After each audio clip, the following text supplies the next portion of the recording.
Open your Bibles to the book of Mark, chapter 1.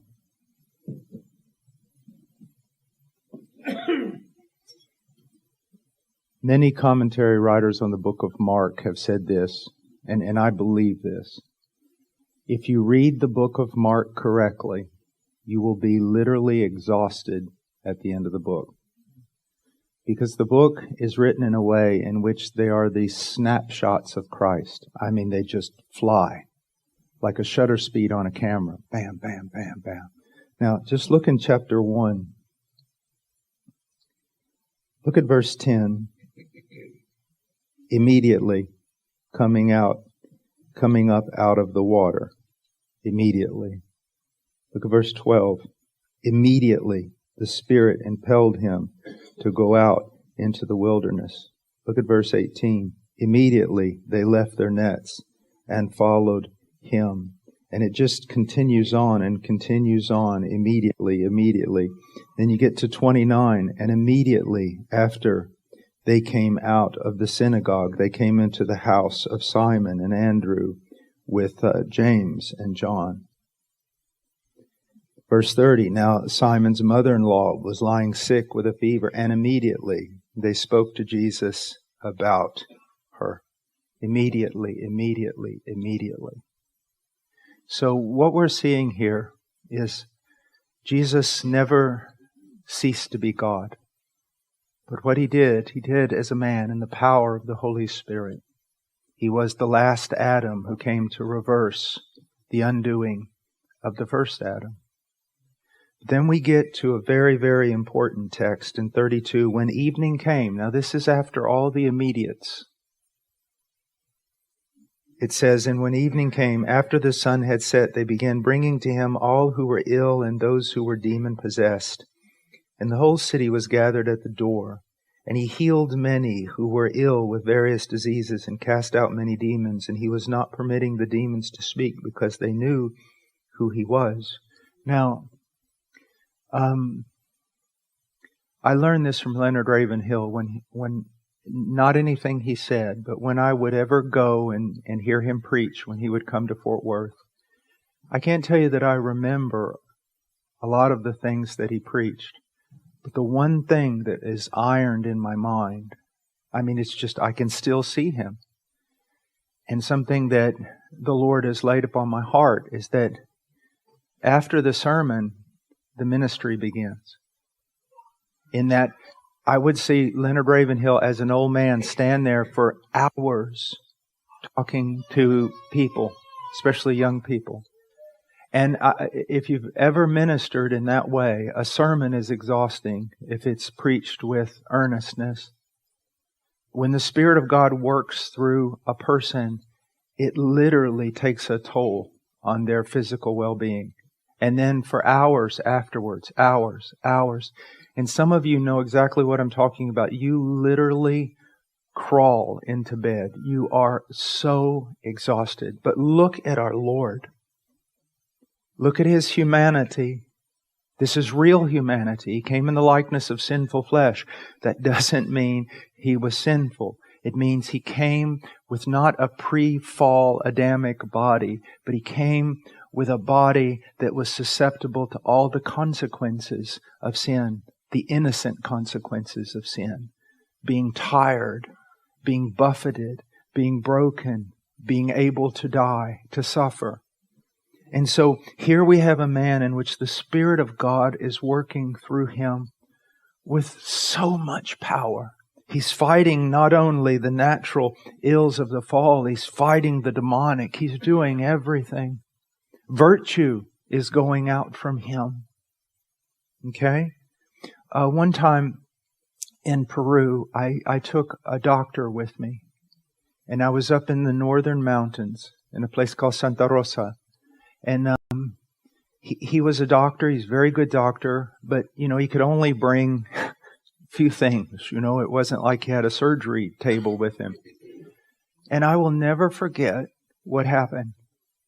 When the people, there were about 1,100 mountain men and women gathered there for the conference. Just dirt, adobe, no running water, And when they found out he was a doctor, these men and women who were so kind, they stood in line all day and all night to try to get to him. There was no doctor, and they were just trying to get to him.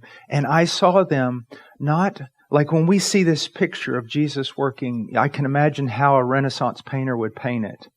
You know, all these people just peacefully waiting their turn to be ministered to. No. When need drives people, even good people can become aggressive. You know, they're tenacious. This is my only hope for my child. My child is sick. I don't know. And there's a doctor. They would wait for hours.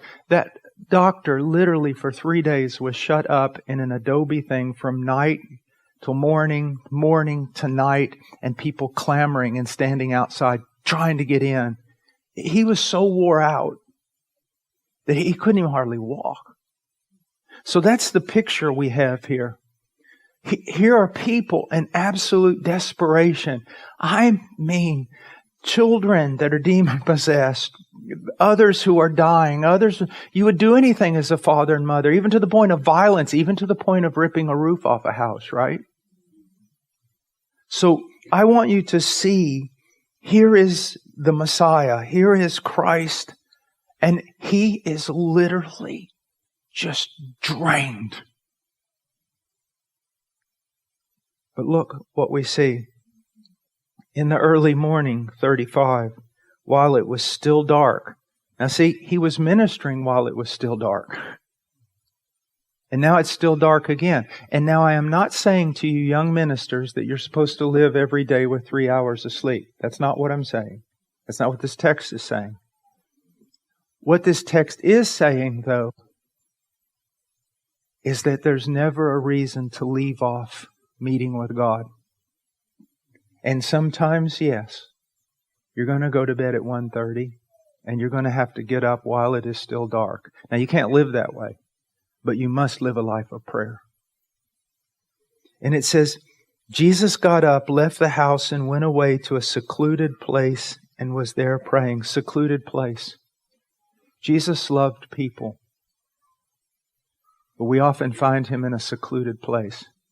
Because if you never go to that secluded place, you will never be able to help one soul on this planet.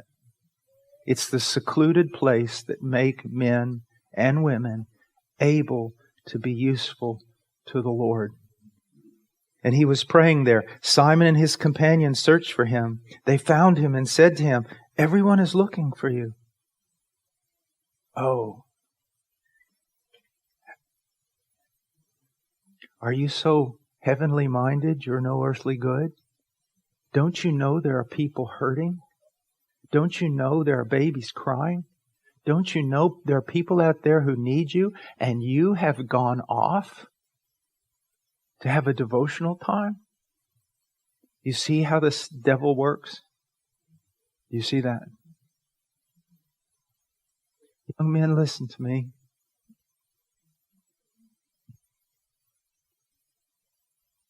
Supposed reformed young men who've memorized the book of Romans and Ephesians and think there's no other part of the Bible, who can talk and talk and talk all night about Calvin's doctrine of this and Owen's doctrine of that, and you're a dime a dozen. I wouldn't even let you in the door of ministry.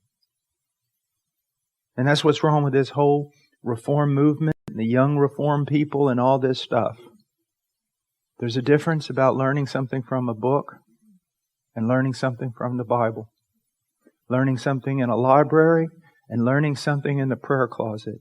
Now, you know me. I love old books. Mac would not let me be speaking like this. He loves old books. If he didn't understand what I was saying.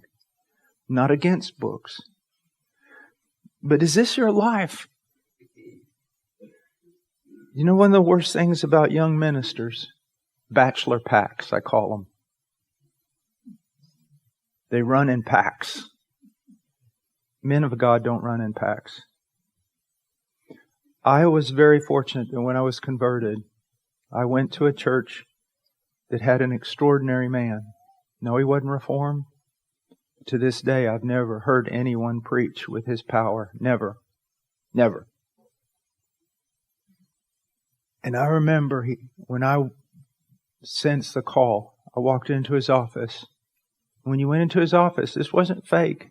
He was just constantly praying. Even if he's walking around looking for a book in his library, he was praying. I mean, it was a constant. When I walked in, he said, "Son, sit down." And this is what he said to me. "So you sense a call to the ministry?" I said, "Yes, sir." He said, "Can you be alone?" And I thought he meant, if I preached the truth, no one would like me and I'd have to be alone. Which that is pretty much true sometimes. That's not what he meant. He was saying, when all those other boys out there are running around in bachelor packs, sitting at Starbucks, there wasn't a Starbucks back then, but sitting at Starbucks and talking about theology, I'm kind of putting some contemporary context to his words. Can you be alone with God? Can you be alone with God for hours, boy?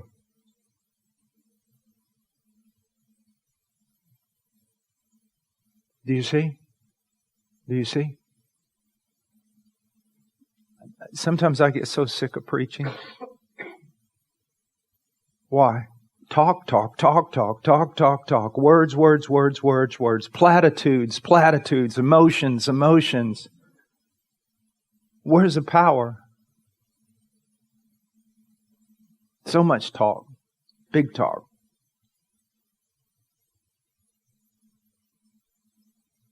He was wore out. Yet look at our example. Look at our example. Look at our example. And went away to a secluded place and was there praying. And I could take you through the book. I could take you through the book of Luke, which is amazing. Luke's emphasis on the Holy Spirit. You know what else Luke emphasizes? Prayer, doesn't he? I mean, you can just go through there. I have a sermon where we just go through every place where you see Jesus praying. And that's what I want you to see, brethren. Now, I'd like to go right now and teach you on how to pray. But now I have time to tell you to pray. And if you want to know how to pray, I'm going to tell you something. Sometimes we just seem to be so dull. So dull. People come at me all the time, "How do you pray, Brother Paul?" I said, "Do you realize there was only one time that Jesus was asked by somebody, 'How do you do something?' Do you realize that? No one ever walked up to Jesus and said, 'How do you walk on water? How do you cast out demons?' Not even, 'How do you preach?' Or 'Teach us to preach.' Didn't say that. Said, 'Lord, teach us to pray.' And we think prayer is such a mystery. But He said, "Okay, pray then in this way. Our Father who art in heaven, hallowed be thy name. Thy kingdom come, thy will be done." Do you see that? That's how do you pray? I wish we could break all that down. I show you. That's how you order your prayer life. Maybe we'll do that tomorrow or something sometime. Or I don't know. I want you to see it's really, you have to just recognize our Savior needed this. In the servant songs of the Messiah, God said, "I'll hold your hand." So He said to the Messiah, "I'm going to hold you. Take you through all this. You're going to believe me." And it's prayer. Prayer. All right, Matt.